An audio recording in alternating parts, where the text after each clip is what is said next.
오늘 이 57편의 시는 도망하는 다윗의 모습 1절부터 5절까지 그렇게 묘사가 된 거고요. 그건 시편 57편에 나오는 내용이에요. 그리고 6절부터 13절까지는 시편 60편에 나오는 시편 가운데서 한 단락을 떼가지고 가지고 온 거예요. 그런데 이 시편 60편의 내용은 뭐냐면 아람과 그리고 이 다른 외적들이 에돔과 같은 외적들이 다윗을 공격하는, 대항하는 이런 장면입니다. 그래서 정벌을 하러 나갔어요.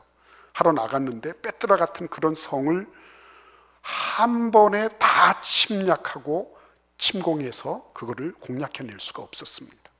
그래서 다윗은 너무나 많은 상심이 됐어요. 하나님께서 우리하고 함께 나가지 않으시는군요.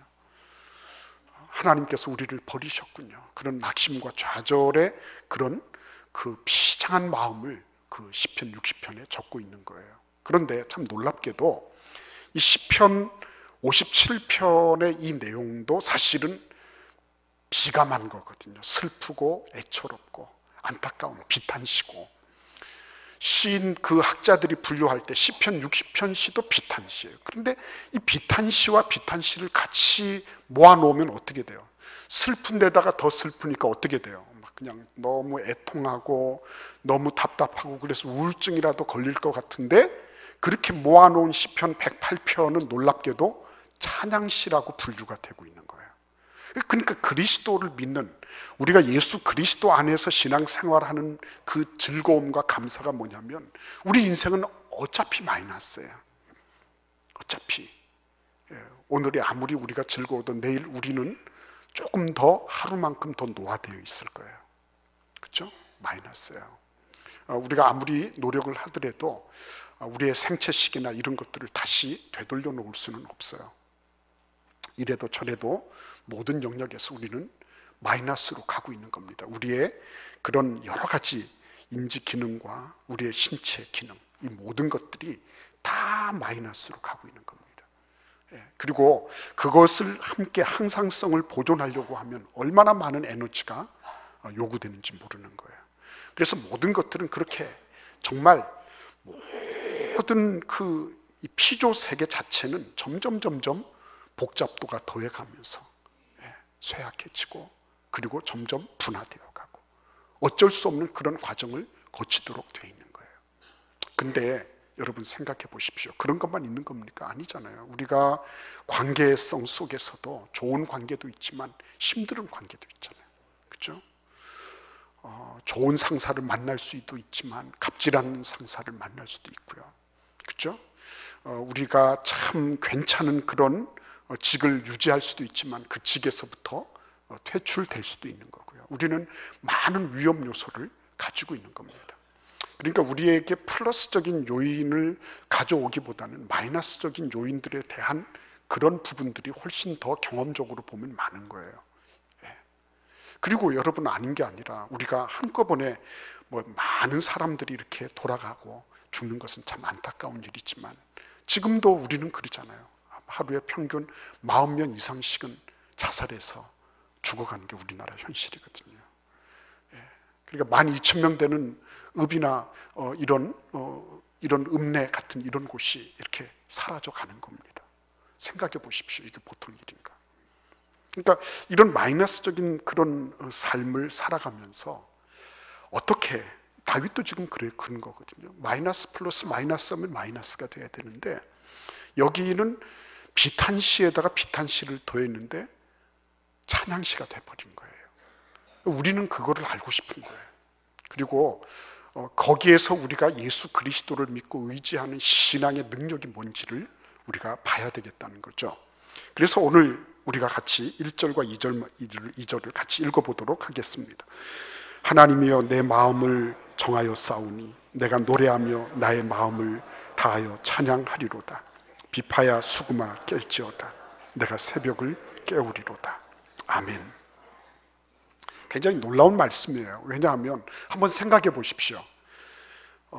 사울 왕한테 그 추격 때 이렇게 쫓겨가면서 언제 어느 때 바람이라도 싹 이렇게 불면 얼마나 놀라겠어요. 그죠? 얼마나 그 긴장되고 그리고 막 이렇게 막 핏발이 서고 이렇게 했습니까? 예?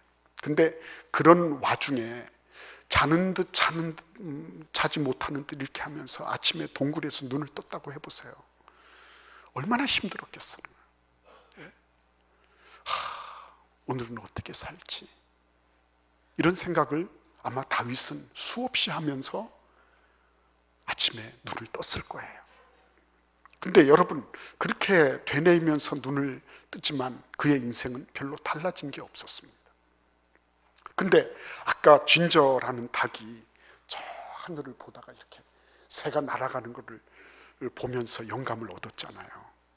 근데 다윗에게 그런 하나도 바뀌지 않는 그런 인생, 그죠? 자기가 무슨 죄를 지은 것도 아니고, 뭐 한 게 있다면 골리앗 죽여서 나라에 애국한 것밖에 없는데, 그것 때문에 지금 쫓겨다니고 있는 이런 그 자기 신세를 한탄하면서 얼마나 힘들고 어렵게 아침에 눈을 뜨는데, 어느 날 하나님께서 그에게 은혜를 주신 거죠. 뭐예요? 나를 좀 봐라. 나를 봐라 하는 거예요. 나를 봐라. 너의 그 좁은 동굴 안만 보지 말고, 네가 지금 너의 작은 체구를 숨겨놓을 그런 숲을 안에서의 너만 보지 말고, 천지를 지으신 그 하나님, 그 크신 하나님을 좀 봐라. 이렇게 하나님께서 다윗에게 은혜를 주신 거예요. 우리가 가지고 있는 특권 중에 가장 놀라운 것, 그것은 하나님께 가까이 할 수 있는 모든 은혜와 복을 예수 그리스도로 말미암아 누리게 된 것이라는 말씀입니다. 그래서 여러분, 이 놀라운 특권을 다윗이 가지게 됐어요. 미우라 아츠시라고 하는 일본의 사회학자가 있습니다. 이분이 일본 국민들의 의식 성향에 대해서 조사를 했어요. 소득과 더불어서 조사를 했는데 이분이 그렇게 이름을 붙였답니다. 하류사회. 하류사회가 왜 점점 일본에서 확산되고 있는가? 50년대 후반부터 70년대 전반까지는 아주 고도의 경제 성장을 하면서 중류층이 발전했는데, 왜 잃어버린 10년 같은 세월을 지나면서 사람들은 점점 더 낙후되게 됐는가 하는 거예요. 그 의식을 가지고, 그런 문제의식을 가지고 조사를 했습니다. 근데 그 책에 보면 이 하류 사회를 구성하고 있는 사람들은 밥을 못 먹거나 궁핍한 세대나 노숙하는 이런 분들을 가리키는 게 아니고, 의식 자체가 밑바닥이라는 거예요. 하고자 하는 의욕이 없어요. 목적 의식을 가지고 있지 않아요. 목표를 향하여서 가려고 하지를 않아요. 그래서 이분들이 주로 가지고 있는 이런 의식이라는 게 뭔가, 그 책 서두에서 그는 아주 도발적인 질문을 던지거든요. 만약에 당신이 다음과 같은 것에서 5가지 이상 걸리면 당신은 하루 사회에 편입된 거다, 이렇게 말하고 있는 거예요. 예를 들면 이런 겁니다. 그날 편하게 살고 싶다. 자기답게 사는 것이 좋다.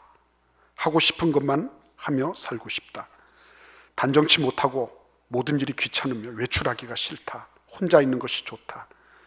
눈에 띄지 않는 성격이고 옷 입는 패션도 내 방식대로 한다. 먹는 것조차 귀찮게 느껴질 때가 있다. 과자나 패스트푸드를 자주 먹는다. 온종일 집에 앉아 비디오 게임이나 인터넷을 하는 경우가 있다. 뭐 이런 것들 가운데서 여러 개가 잡히면 이미 그분은 목적의식이나 목표 없이 삶의 밑바닥을 형성하는 그런 사회를 살고 있는 사람이다라고 말하고 있는 거예요. 다른 말로 말씀드리면 하류 사회라고 하는 것은 다른 희망이 없어요. 그래서 결국 도피에 들어가는 게 자기래요. 자기에게로 도피에 들어간 사람들. 그러니까 남이 필요하지 않아요. 자기에게로 도피에 들어가서 사회적인 자폐 현상을 가져오는 사람들, 그런 사람들이 하류 사회를 구성하고 있다고 얘기하는 거죠. 그러니까 다윗 같은 경우에도 충분히 그럴 수 있는 것입니다. 얼마나 외로웠겠습니까? 자기를 보고 얼마나 환호했습니까, 사람들이. 그렇지만 요나단 외에는 아무도 그를 이해해 주지 못했어요. 그렇죠? 여러분 생각해 보십시오. 얼마나 자기 안으로 이렇게 칩고에 들어갈 수가 있겠습니까? 나는 이 정도야. 난 이것밖에 할 수 없어. 내가 아무리 잘해도 골리앗 목을 베어놔도 내가 이런 대접을 받는다면 앞으로 내가 갈 길은 뻔한 거야. 이렇게 생각할 수도 있지 않았겠느냐 하는 겁니다. 그런데 하나님은 그가 피해의식과 연민으로만 자신을 바라보게 하지 않았어요. 그는 여호와 하나님, 그 하나님을 바라보는 그런 은혜를 누리게 하셨던 것입니다. 하나님이여 내 마음을 정하였습니다. 그동안에 많이 흔들렸다는 거 아니겠어요? 내 마음을 정하였다는 거. 그죠? 내 마음을 고정시켰습니다. 이런 얘기예요. 그리고 어떻게 하기로 했습니까? 내가 하나님을 노래하고 내 마음을 다해서 찬양하겠습니다. 지금까지 신세한탄했어요.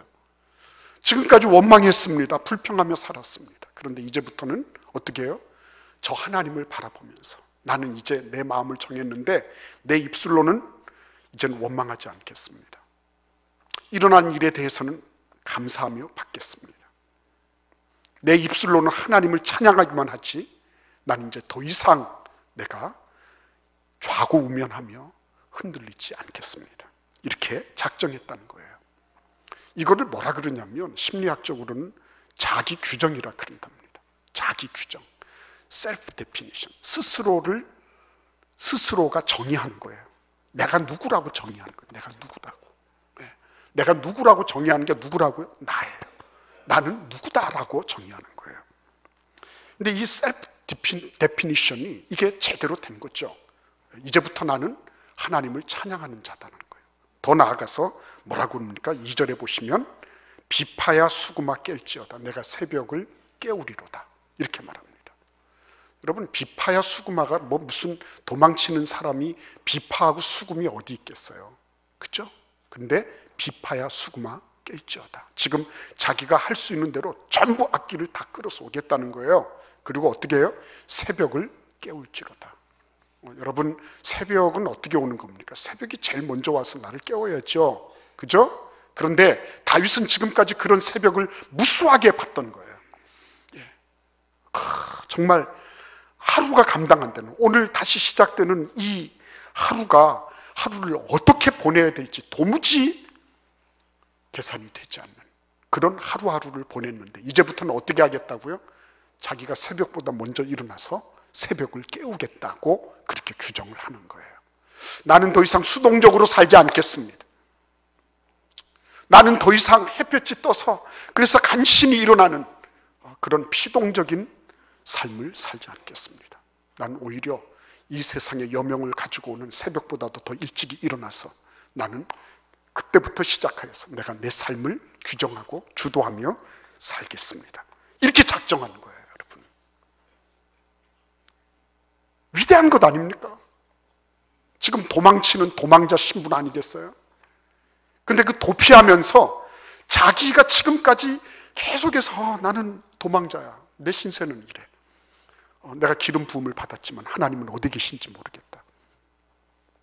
나는 이렇게 하다가 계속 어디론가 망명을 하든지 이렇게 살다가 내 생은 끝나는 건가 하는 그런 자기 연민, 그 패배의식 이런 것들이 뒤범벅이 돼 있다가 하나님께서 그의 눈을 들어주시고 이제부터는 내가 하나님께 내 마음을 고정시키고 하나님으로부터 시작되는 나를 이제는 그런 피해의식에 쩔어있는 그런 존재가 아니라 새벽을 깨우는 그런 사람으로 내가 나 자신을 규정해야 되겠다고 마음먹게 된 것입니다. 그래서 일어난 일이 뭐였습니까? 3절을 같이 읽어보겠습니다. 여호와여 내가 만민 중에서 주께 감사하고 문 나라 중에서 주를 찬양하오리니. 아까도 제가 말씀드린 것처럼 1절부터 5절까지는 학자들에 의하면 아둘람 굴과 같은 그런 곳이에요. 도망치는 그런 도망자 신분으로서 이 글을 시편 57편을 쓴 거예요. 그런데 만민 중에서 주께 감사하고, 만민 중에서 여러분 생각해 보십시오. 이 사람이 지금 만민을 얘기할 수 있겠습니까? 그런데 하나님께서 그에게 은혜를 주셔서 새벽을 딱 깨우기로 작정하고 자기를 규정한 다음부터 일어난 게 뭐예요? 진짜 탁장을 벗어난 거예요. 만민을 그는 그리고 있는 것입니다. 그리고 어떻게 해요? 문 나라 중에서 주를 찬양하는 겁니다. 아니 지금 자기가 그 왕위를 찬탈하려고 하는 음모를 뒤집어 쓰고 도망다니는 주제인데요. 근데 거기에 뭐라고요? 문 나라 중에서 주님을 찬양하는 겁니다. 열방 가운데서 주님을 찬양하고 있는 그런 자신을 묘사하고 있는 거예요. 위대하지 않습니까? 예. 하나님께서 다윗을 보면서 그래 너 참 잘한다. 너 네 뇌리 속에 들어있던 철조망 잘 걷어냈다. 이렇게 칭찬하실 거예요. 잘 걷어냈구나. 예. 그렇죠? 4절도 같이 읽어볼까요? 주의 인자하심이 하늘보다 높으시며 주의 진실은 궁창에까지 이르나이다. 야, 이거는 놀라운 묘사죠. 왜 그렇습니까? 하나님의 진실하심, 하나님의 인자하심을 어디에다 비교하는 겁니까? 온 우주에 대고 비교하고 있는 거예요. 그런데 하나님의 인자하심이 하늘보다 높으신 것입니다. 예, 하늘보다. 이 하늘, 우리가 보고 있는 이런 그 가시광역대 안에서의 그 대기권 정도의 그런 하늘이 아니라 더 그 하늘의 하늘 그 끝에까지도 이를 정도로 하나님은 인자하시다는 거예요. 하나님의 인자하심. 본인이 그렇게 힘들고 어려워서 요동하고 흔들리고 실망하고 막 쫓겨다니면서 그렇게 입에서 단내 풍기면서 불평하고 원망할 때도 하나님은 그 인자하심을 거두어 드리지 않으신 거예요. 하나님의 인자하심이 큰 게 이제 보이기 시작하는 겁니다. 나아가서 어떻게 해요? 하나님께서 얼마나 그를 긍휼히 여겨주시면서 주님이 진실하신가, 그게 그 궁창의 너비만큼 이렇게 보이기 시작하는 거예요. 그러니까 여러분, 우리가 가만히 이렇게 보면 하나님께서 이렇게 계시를 딱 주셔가지고서 우리가 이렇게 간다 이렇게 생각하잖아요. 그런데 어떻게 합니까? 다윗은 마중물부터 먼저 가지고 나온 거예요. 마중물을 어떻게 하는 겁니까? 하나님, 내가 비록 도망자 신세지만 내가 어떻게 하겠다고요? 새벽을 깨우면서 하나님을 찬양하는 존재가 되겠습니다. 먼저 행동하거든요. 그리고 나니까 어떻게 하세요? 하나님께서 거기에다가 이 철조망을 다 이게 다 제거되면서 어떻게 된 겁니까? 문 나라도 보이고 만민도 보이고, 그리고 그보다도 더 크신 하나님, 인자와 진실로 이 모든 것들을 온 피조 세계를 다 주장하고 계시는 그 광대하신 하나님을 보게 된 거예요. 그러니까 이게 저는 참 놀라운 거예요. 다윗이 어떻게 이런 생각을 다 할 수 있었을까? 그렇죠? 우리 5절도 같이 읽어보겠습니다. 하나님이여, 주는 하늘 위에 높이 들리시며 주의 영광이 온 땅에서 높임 받으시기를 원하나이다. 아멘. 피해의식에 쩔어서 살아야 되는 사람인데 이제는 자신을 통해서 주의 영광이 온 땅에 높임 받으시기를 원합니다. 이렇게까지 고백하게 된 거예요. 어떻게 해요? 자기 규정을 새롭게 하니까. 하나님은 부단히 자기를 새롭게 규정하게 만드시는 분이셨어요. 그죠? 여러분 생각해 보십시오. 아브라함도 아브라함으로 바꾸시고, 사례도 사라로 바꾸시고, 예수님은 베드로를 만나셔서 너는 요한의 아들 시몬이다. 그렇지만은 너를 앞으로 개발하고 하겠다. 너를 베드로라고 하겠다. 너는 앞으로 하나님의 나라의 반석과 같은 존재가 되게 할 것이다. 그렇죠? 베드로 사도는 또 뭐라 그럽니까? 너희는 왕 같은 족속, 하나님의 거룩한 나라, 그의 택하신 백성이다. 이렇게 규정을 새롭게 해주는 거예요. 그러니까 여러분, 예수님께서는 계속적으로 나는 선한 목자다, 나는 포도나무다, 너희는 가지다, 나는 양의 문이다, 나는 하늘에서 내려온 떡이다, 이렇게 하시면서 계속적으로 자기를 규정해 나가시고 있는 거예요. 여러분 어떻게 규정을 하고 계십니까? 우리 집에도 그런 분이 있어요. 제가 누구라고는 말하지 않겠지만 굉장히 겉으로 볼 때는 아주 성량도 풍부하고 엄청나게 이렇게 노래도 잘 부를 것 같은데, 이렇게 보니까 중학교 때 선생님한테 넌 노래 못 부르니까 아웃 이렇게 된 거예요. 그래서 그때부터 나는 노래를 못 부르는 사람, 이렇게 자기를 규정해 버린 거예요. 황은혜 집사님 다음으로 저는 잘 부를 것 같아요. 우리 집사람이 만약에 그 닭장을 벗어버렸더라면. 지금은 닭장을 나오려고 조그마한 구멍을 하나 뚫어 놓은 것 같아요. 아직 모자라지만. 무슨 말씀이냐면, 남들이 너 안 돼, 네가 무슨 말씀 묵상을 하냐, 야 중보기도, 야 그런 소리 하지 마, 그냥 넌 너대로 사는 게 좋은 거니까 너 그런 소리 하지 마, 모난 돌이 정 맞는다, 이런 소리 듣는 거. 남들이 나를 규정해 주는 거를 왜 받아들이냐는 거예요. 넌 네 인생, 너는 그렇게 살다가 가는 거야. 너는 날마다 카드 돌려막다가 가는 거야. 자기가 자기 스스로를 그렇게 규정하고 남들이 규정해 주는 거를 아무런 생각 없이 그냥 받아들이면서 살아가는 이를 보고 하나님 아버지께서는 얼마나 가슴 아프실까 하는 거예요. 하나님이 우리를 그 정도로 삼으셨을까 하는 겁니다. 우리를 그 정도로 그냥 이 세상에서 그냥 그렇게 살다가 가는 정도로만 하나님이 우리를 만드셨을까 하는 거예요. 우리 12, 13절 같이 읽어볼까요? 우리를 도와 대적을 치게 하소서. 사람의 구원은 헛됨이니이다. 우리가 하나님을 의지하고 용감히 행하리니 그는 우리의 대적들을 밟으실 자이심이로다. 아멘. 그 빼뜨라 성 같은 곳이 난공불락이었어요. 여러 번 시도를 해도 안 됐습니다. 근데 자기를 새롭게 규정하면서 하나님을 의지하고 용감히 행해야 되겠구나. 그렇죠? 이거는 전부 다 옛날에 불렀던 노래였어요. 근데 그 옛날 노래를 하나님은 새 노래로 바꾸시고 과거의 그 실패와 낙심과 좌절의 그 늪지대에서 우리를 건져내셔서 미래의 소망과 희망을 누리도록 하나님께서 이끌어 가기를 원하고 계신 거예요. 그래서 오늘 우리는 살펴봐야 되는 거예요. 나는 안 돼. 우리는 여기까지야. 우리 집이 뭐 대단한 게 있겠어?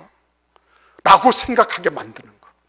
그것이 영적인 것인지 가정적인 것이든지 교회적인 것이든지 하나님 앞에 우리가 하지 못할 것이 어디 있냐. 하나님의 자녀인데, 왕 같은 제사장들인데, 하나님께서 특별히 빼서 뽑으신 주의 백성들인데, 지난 80년 동안 하나님께서 우리 믿음의 선배들을 통해서 얼마나 많은 기도를 쌓아놓으셨는데 하나님께서 우리가 하지 못할 일이 뭐가 있느냐. 오늘 우리에게 자기를 새롭게 규정하는 은혜가 있기를 간절히 기원합니다. 기도드리겠습니다.